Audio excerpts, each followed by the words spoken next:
호흡이 바로 감정이라고 생각을 해요. 왜냐면은 저희가 어떤 감정 상태에 있을 때, 혹은 슬픈 상태에 있을 때, 좋은 상태에 있을 때, 그때 저만의 약간 꿀팁이라고도 하자면,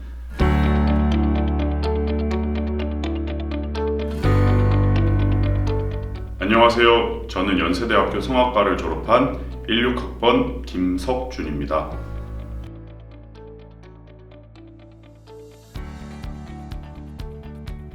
네, 보통 성악과 친구들이 주요 콩쿨들을 나가고 싶어 하는데, 저는 개인적으로는 1학년 때는 충실히 학교 생활을 좀 더 하고, 그 다음에 2학년 때부터 조그마한 콩쿨들을 순차적으로 좀 도전을 하면서, 그 다음에 이제 2학년 겨울방학쯤 아리아를 천천히 도전해보면서 교수님과 상의 후에 그 다음에 3학년 때부터 본격적으로 도전해보는 걸 추천드립니다. 저는 2학년 때 사실 멋모르고 도전을 했다가 1차 예선 탈락에 고배를 마시고, 이렇게 하면 안 되겠다, 이렇게 연습하면 안 되겠다, 다시 한번 마음을 다잡고 학교 생활하면서 조금 더 열심히 준비해서 좀 완벽하게 내가 도전하고 싶을 때 나가고 싶다라는 생각이 든 순간, 그때 도전했습니다. 그러다 보니까 4학년 때부터 좀 주요한 콩쿨들에 많이 도전했던 것 같습니다. 그리고 졸업 후에 이제 본격적으로 중앙 콩쿨에 한번 도전해보고 싶은 욕심이 생겨서 도전하게 되었습니다.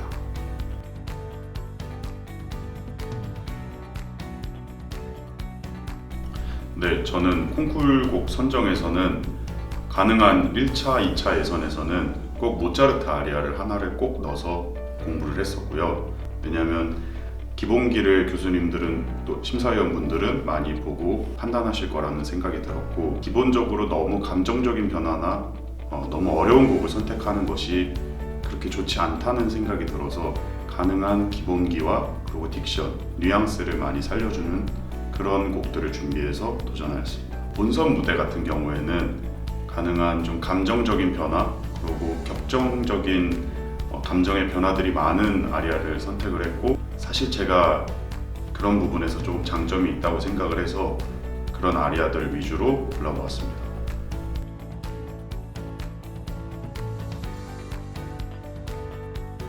네, 저는 콩쿨 모집 시간 한 30분 전에 가능한 좀 30분 정도의 여유를 두고 미리 콩쿨장을 가서 그 홀의 울림 상태라든지 바닥의 재질, 공기의 흐름, 가장 중요한 습도, 이런 것들을 미리 정보 파악을 하고 내가 노래를 했을 때 어떤 느낌일까를 머릿속으로 많이 상상을 해보고 무대에 올라갔었는데요. 울림 상태가 좋다고 생각이 들었을 때는 제 속으로 욕심이 생겨서 혹시라도 좀 밀게 되지 않을까, 그런 걱정에 미리 파악을 하는 것도 있고, 또 혹시라도 조금 홀 상태가 드라이한 홀일 경우에는 가능한 연습했던 그대로 보여주려고 노력을 많이 하는 것 같습니다.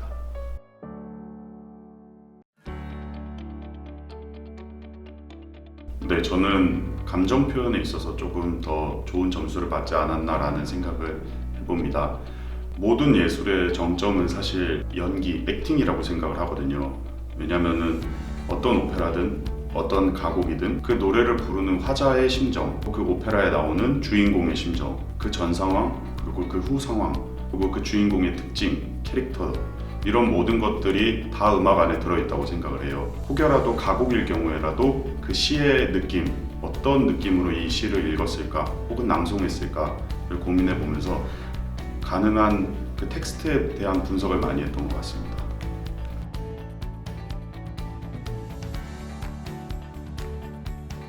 호흡이 바로 감정이라고 생각을 해요. 제 몸이 호흡하는 게 조금씩 미묘하게 달라지는데, 그거에 맞게 노래를 하고 또 그런 상황에 맞게 들숨과 날숨을 이용을 해서 그렇게 노래를 한다면은 좀 더 풍부해지는 것 같고, 저만의 약간 꿀팁이라고도 하자면, 예를 들어서 만약에 슬픈 노래를 불러야 된다, 혹은 좀 어둡고 쓸쓸한, 그리고 눈물이 한 방울 나올 만한 그런 노래를 한다라고 했을 때, 저는 무대 직전, 정말 들어가기 직전에 좀 슬픈 영상들, 감동적인 영상들 보다 보면 이렇게 되는, 정말 눈물이 한 방울 쬐끔 날 것 같은 그런 영상들을 보면서 그걸 보고 딱 참고 그 상태 그대로 들어가서 바로 또 이제 슬픈 노래를 그거에 맞게 또 상상을 하면서 좀 부르는 편이어서 제 개인적으로는 저는 이런 방법을 좀 사용하는 것 같습니다.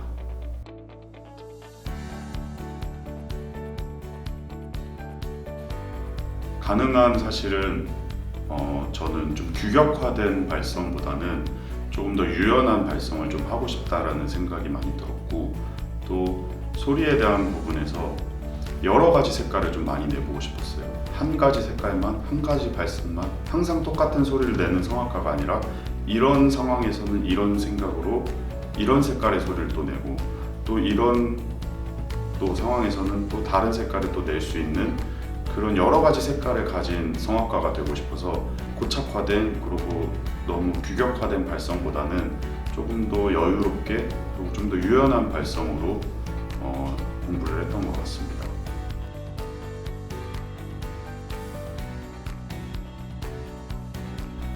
네, 저는 루틴을 많이 만드는 편입니다.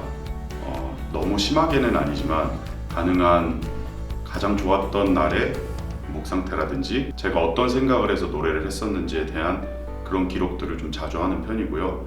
가능한 무대에 오르기 전까지 컨디션을 그대로 유지하려고 하는 편이에요. 그렇다고 너무 심하게 루틴을 만들거나 그런 강박관념이 생길 수도 있는데, 너무 심하진 않은 선에서 그날의 몸 상태에 대한 데이터베이스들을 좀 많이 쌓은 다음에 그 루틴 그대로 하면은 좀 심신 안정에 도움이 되고 마음도 좀 차분하게 노래를 할 수 있었던 것 같습니다.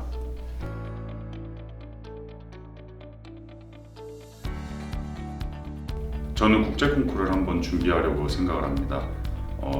한국에서도 물론 여러 콩쿠르들이 많이 있고 아직도 도전해야 되는 콩쿠르들이 많이 남아있지만, 올해 제가 사실 유학 계획이 있어서 독일 쪽에서 도전할 수 있는 국제 콩쿠르이 있는지 한번 알아보고 있고, 또 그에 맞게 도전을 준비 중에 있습니다.